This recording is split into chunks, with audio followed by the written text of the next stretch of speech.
let's get started. The first thing, Bailey, is let's start from the beginning. When did you start competing? Oh gosh, way back really. So I used to live out west, and Te Peninsula. My mum took me down when I was about 5 to the local grass track.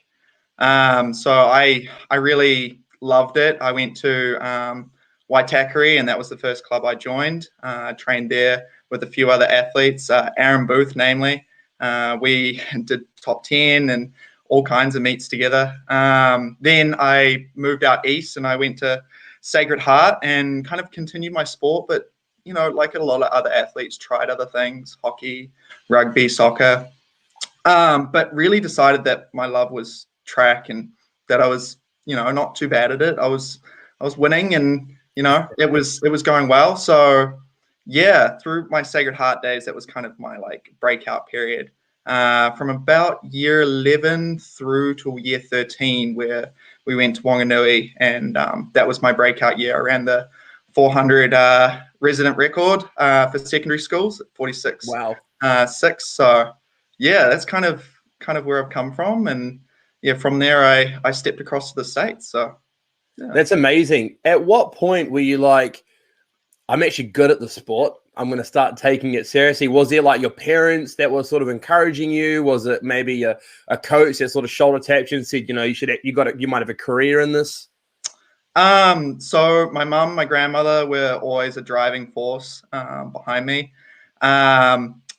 Really, when I came out east and I started at Sacred Heart, I found a great coach, Roy at Pakuranga.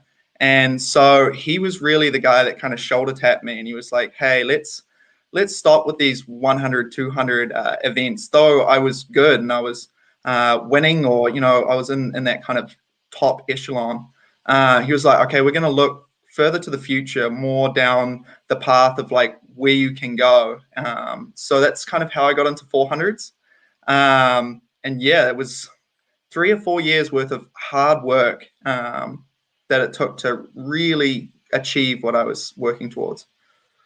That's amazing. And if those that don't know, we posted on our social media earlier, you know, you've held records for 400 meters, not just, you know, nationally, but also within the secondary school system as well. When did you decide America was on the cards? Was it like year 12, year 13? Was it quite late in the process? When did this all start happening for you? Well, America was always a big dream for me. I mean, I know a lot of athletes look at the States and they're like, oh, wow, that'd be an amazing adventure, amazing kind of step up. Year 12, I started seriously looking. I probably sent 50 plus emails to various schools, Oregon, Texas, like all the, you know, known schools. Yeah. And heard nothing. I didn't get any response, not one. And that was really tough as, you know, an athlete that was really trying to push the boundaries domestically. And I'd gone on a few international events as well. I've been really, really working towards World Juniors, which was based in Oregon, where countless recruiters were going to be. Right. But I didn't end up making the standard, and I lost that chance to, you know, be there in front of them. So not getting any responses from those emails kind of almost put the nail in the coffin. I was lucky enough, I got the Prime Minister's scholarship in my year 13 year, and was all set up. I did 6 months at AUT, but took a step back and I was like, I can't, the balance wasn't there. I couldn't keep up with my track, which was my love, and do the schooling that I wanted to do. So that's kind of how I got back onto the track of really looking thoroughly into going across. Awesome. What made you choose Tulsa? Obviously, you would have had, you know, phone calls with the coaches or some of the athletes on the team. What stood out for you? Why did you decide to go to Tulsa? That's a great question. So it was really, really difficult because, I mean, when you're talking to these coaches, you know, they want you to come to their school, you know, and sifting through the pros and cons and figuring out where you would be the best fit is so challenging, because they'll tell you exactly what you want to hear, and until you talk to someone that and who knows these coaches and can relate to the athletes that they're helping, it's a really difficult process. I eventually chose Tulsa because whilst I knew I loved my sport, I also really, really enjoyed the academic side as well. So Tulsa being a private school, the best school in the state, their business school is one of the top business schools in America. I kind of decided to have that balance was super, super important, and why I made the decision. That's awesome. And so you signed your national letter of intent and financial aid agreement with University of Tulsa. You're part of the track team. You arrive at the university. What was your first impression?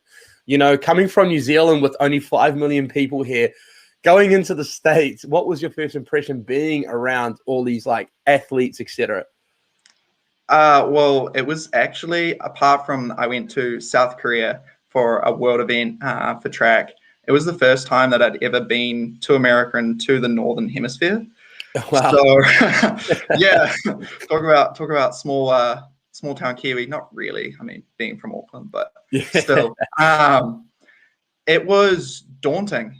I flew into LA, and I mean, a massive, massive, bustling city, and then across to Tulsa, Oklahoma, which, I mean, you start flying across the plains, you're like, oh my gosh, this is vast, to put it in one word. I flew in, and my coach picked me up, and he was like, what do you want to do? And I said, I just want to go to the track. I want to see the facilities. Yeah.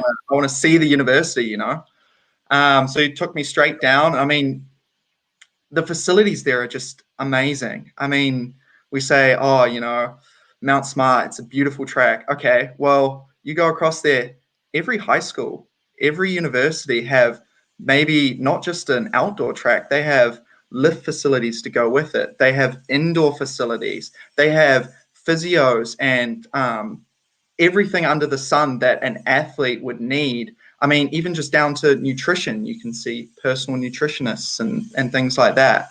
But I'm getting off topic. My first impressions of the university was daunting. It was large. It was, everything's so spaced out. And I mean, the population alone, a new city, and the culture was kind of hard. Everyone did a double take with, what did he just say, kind of thing. Yeah. I mean, we don't notice it, but the Kiwi slang is definitely there. So yeah, I got in, and he took me to my freshman dorms, because everyone lives on campus. So I met my roommate, who was on the track team as well. Basically, he took me straight to the dining halls, which is just, imagine a massive smorgasbord that you can just select whatever you want. And then, there's also athlete only halls that you can go into where you can eat. And not to mention, he took me across to, they do this kind of funny thing where it's not funny, it's great. It kind of gets you into a study regime. So you have certain hours. Yes. So you can go to an athlete-only study hall in which you can get tutors and mentors to help you through your classes, to give you a little bit of an insight and to really get you kind of like that step up. So just seeing those facilities and seeing, what we had on offer was mind-blowing. It's definitely breathtaking. I remember going to college, like visiting colleges for the first time in my career. And it was a small Division I school. Like, it only had something like 7,000 students, but their basketball team was insane, so they could finance a lot of different programs. And I remember seeing like an underwater treadmill for the first time, and that was the first time in my life. And I had been to, because my family's into tennis. Like, my younger brother has played at some of the junior Grand Slams where they share the same facilities as guys like Roger Federer and Rafael Nadal. And I've seen those facilities at like the Australian Open, and then you get a small D1 that's got better facilities. It is crazy. I mean, Tulsa's the smallest D1 school, and they have one of the best tennis facilities in the country. We've held NCAAs there before, so Incredible. it's just mind blowing. Yeah, no, I actually owe that coach a good tennis player. Because he was interested in recruiting my younger brother back then, but it didn't work out. So I said, I promise I'll get him an absolute stud, is what they say. They use that word stud quite a lot. Stud, yeah. So you arrive at Tulsa and you're all settled in. What's the city like? I would almost compare it to Wellington. I mean, Wellington minus the wind. It's very artsy. It's very funky. There's a big calf society. But it's kind of funny because the university almost acts as a little bit of a bubble. Yeah. You get so ingrained into, because everything's there. So you don't have to venture out. I mean, not even to get, fast food on the cheat days. Sure. Because everything's on campus. But the city itself is sprawling. Tulsa and Oklahoma City, they're some of the most sprawling cities in America. So everything was very spaced out. I mean, we're talking big trucks, like 4x4s with huge smokestacks and, don't tread on me stickers in the back mirror with their, maybe gun racks sitting there. And then you go to, because the university is right on Route 66, and you go to one of the diners that is all Elvis style with the neon lights and the red sit-in bars, and you're sitting there and you walk in and some of these guys have their Magnum strapped to their hip, which is perfectly legal, and it's just the culture there. And you take a step back and you're like, holy crap, it's different. I'm not in New Zealand anymore. No, not in New Zealand anymore at all. How safe is it over there? I mean, I talk to coaches all the time, and I talk to as we keep in touch with all the athletes while they're in the States. And actually this morning I just spoke to one of my boys from Missouri, and they mentioned the culture change, and it's quite a common thing, is you see people over there carry, guns on them, etc. How did you adjust to that, and how safe was it over there? I mean, that's a great question for parents, if any parents are watching this as well, thinking about their kids' safety, especially if they're girls, daughters. But on campus, extremely safe. We had campus police that their goal is to get to any situation within 5 minutes, which is insane. You can walk around campus and there's these blue kind of pillars almost, that if there's anything going wrong on campus, you can press it and there'll be an operator ready to talk to you for anything. The city itself, I mean, that comes down to like any city. I mean, you've got police and different things that are out there to protect the citizens, but on campus and around campus, it's, I would say, the safest I've ever felt. For sure. I mean, I had a conversation actually with my uncle about this. He's just become a police officer here in New Zealand. And, I said to him, I was talking to him about some of my athletes, and that, there's some coaches there that even they carry a weapon on them because it's the law, and that's how they're brought up. My uncle said, in a city like Auckland, you get areas that are really good, and then you get areas as well that can be a little bit unsafe. And he said, I think it was 2 weeks ago, there was a situation in South Auckland where a young man had a shotgun in his hands in a house, and the police had to go there. And, these things can happen. What's really reassuring to know is that the coaches always protect the athletes no matter what. Yes. And the university always protects the athletes too. And the NCAA assure it. They make sure there's policy and protocols put in place to make sure that everything is all covered, whether it's even with COVID as well. I mean, I spoke to some of my athletes now. Obviously, it's a bit different since you've been back in New Zealand now for a little bit. But in the States right now, they're getting tested 2-3 times a week. If someone's feeling a little bit unwell, they're automatically put into isolation, and they've got advisors there to help them out with their studies. They've got everything that they need, which is good.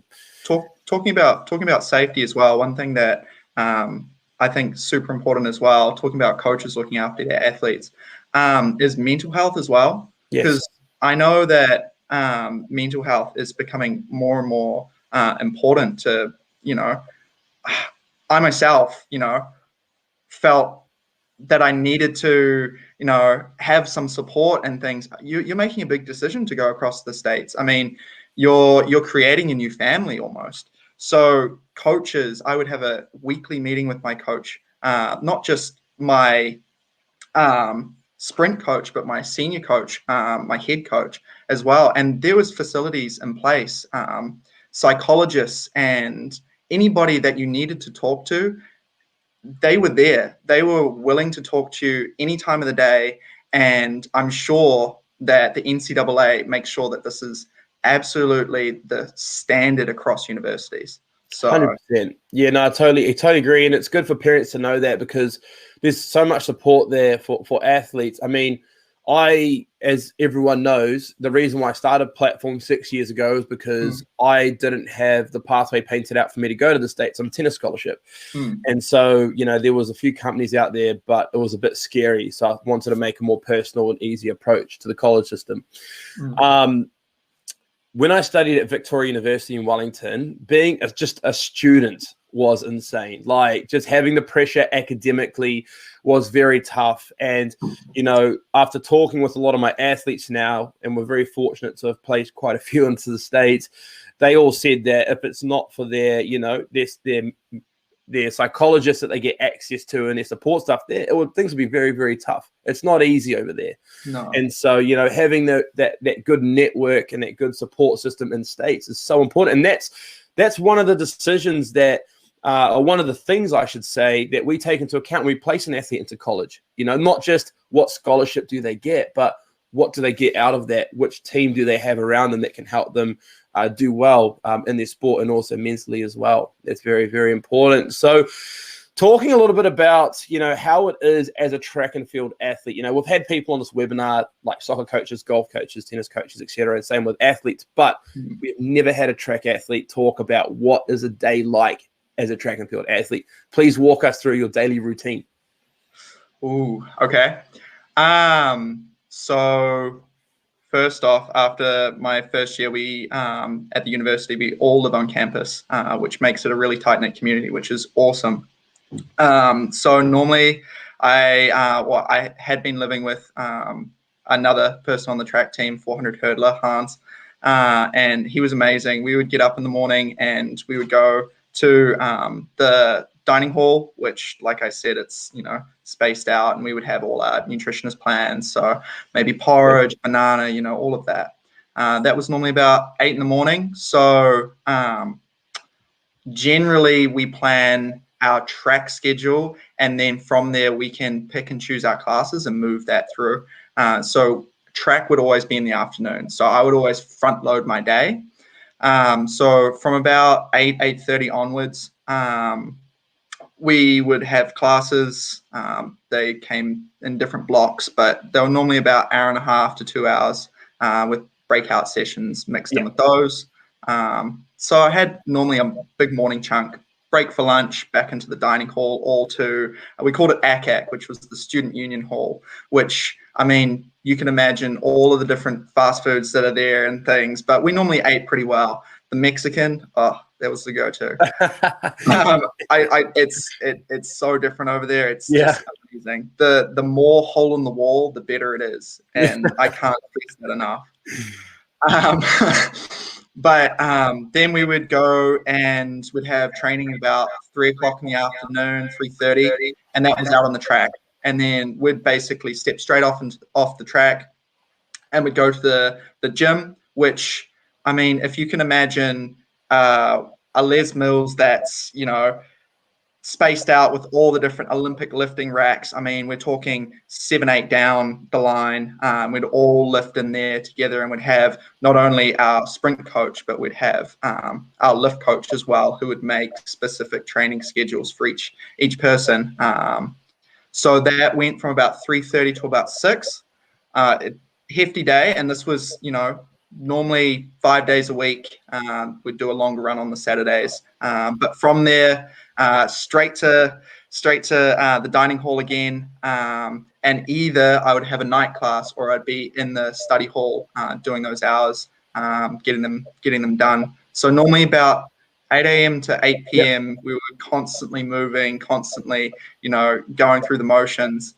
So busy, but kept you honest, That's awesome. So let's say, you're in good nick. You're about to go to your first competition of the season. What's competition day looking like for you? Ooh, so because we were so central, we would bus to a lot of the different, meets. What are the buses like? Could you study on the bus and stuff, or? Yeah, no, you can so depending on how important the meet was, we would go from either, a normal commercial bus, kind of like a, I don't know, one that you would catch from Auckland down to Wellington. Like an intercity big Yeah. But sometimes we would get sleeper buses if it was longer trips or if it was an important meet. And then if it was above 12 hours, we would fly. So the bus rides could get a little rough, but you would take things, study material. It was pretty easy to do. All the roads are straight, so you don't get nauseous at all. But we'd go to Arkansas. It was one of my favorite tracks to run at. It's an amazing facility. Their indoor track, I can't stress enough how it's different running on an indoor track.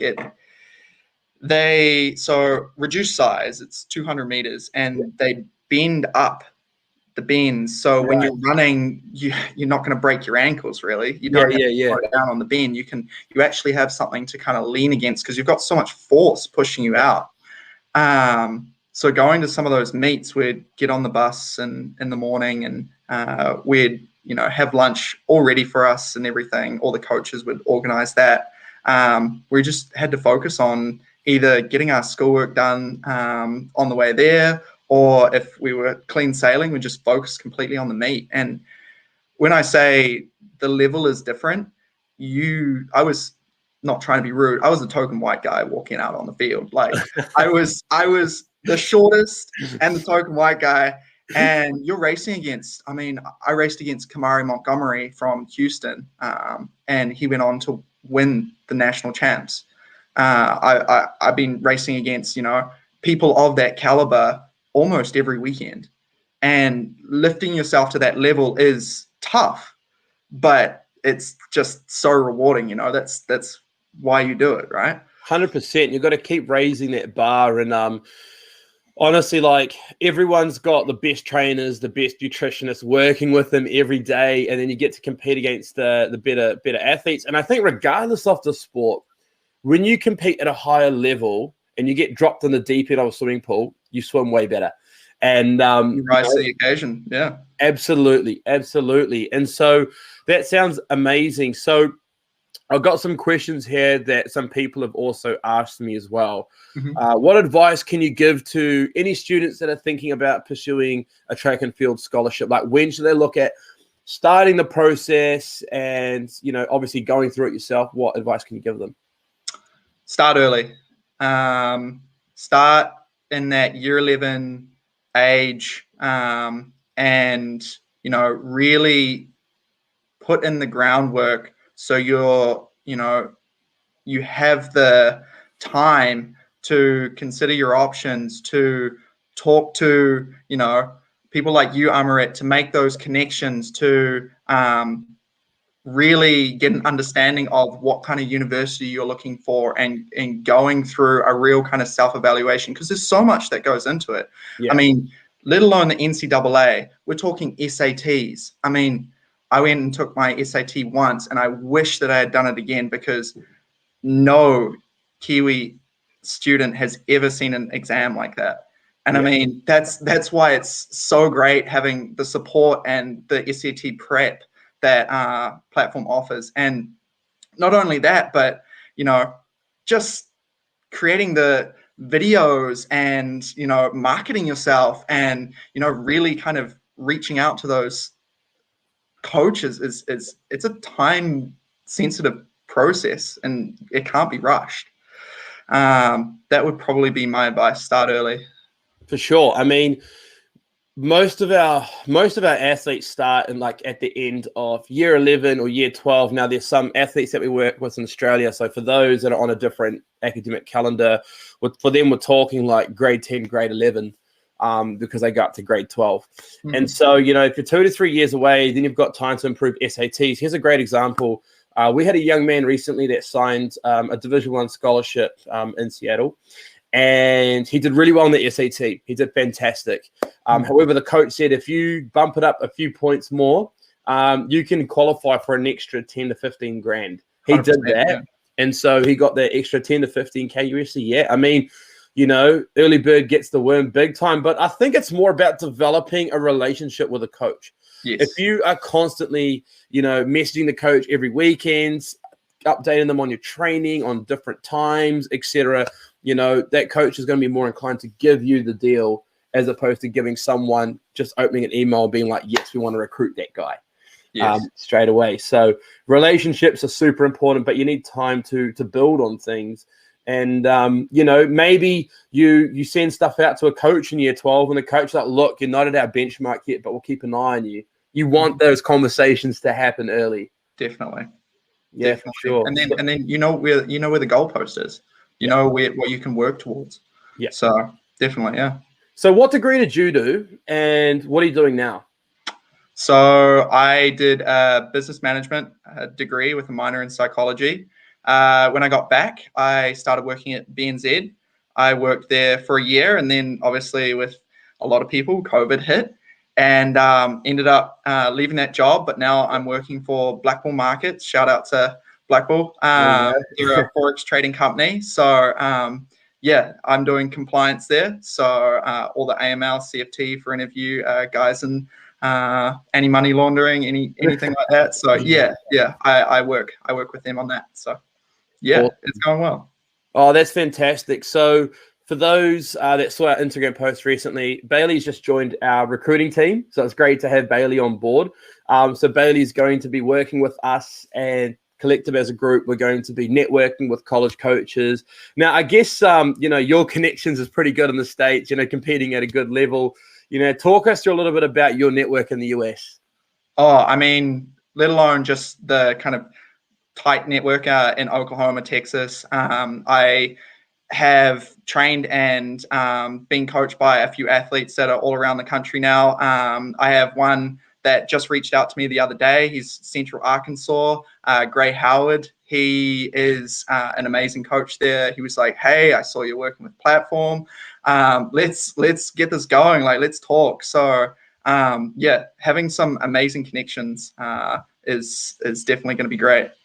And the benefit for us is like, it's not what you know, it's who you know. I mean, it's looking at a website and looking at a college program is one thing, but actually being there in that environment and knowing, is this the right fit for this particular athlete is tough. And so that's why our team are all either former college coaches or former top-end recruit athletes like Natasha Lloyd from swimming. You know, shout out to Natasha. So, you know, it's great to have you on board, Bailey. You're a great ambassador, great role model for a lot of young kids coming through. I mean, you've worked your ass off and you've got the reward for it. And, you know, you face the challenges of the recruiting process, yes. which is common, common for a lot of people. So great to have you on board. We really, really appreciate you and taking this time to speak with us. Now, you are competing now, right? You're training with Coach Sons, one of the best trainers in New Zealand. How's that going? I am. Shout out to Coach Sons. So I just started with him in December. So it's been a quick turnaround, but Nationals was actually meant to be this weekend, but due to level 3 lockdown, it's been postponed. So it's actually last weekend of March. So I've got another week or two to kind of tune the body, but I just want to, take the time to say thank you. I'm looking forward to working with Platform. Amrit is, you know, a great guy, and I'm really excited to see where this can go. So, yeah. Appreciate the kind words, and I owe you a coffee, my man. When I see you in Auckland, we'll grab a coffee. Sounds good. Awesome. Thank you so much, Bailey. You have a great weekend, and thanks to everyone tuning into this. We hope you got value out of it. and we'll be releasing this interview on YouTube as well, so people can watch it later down the road and also through Instagram. Thanks, guys. Thanks.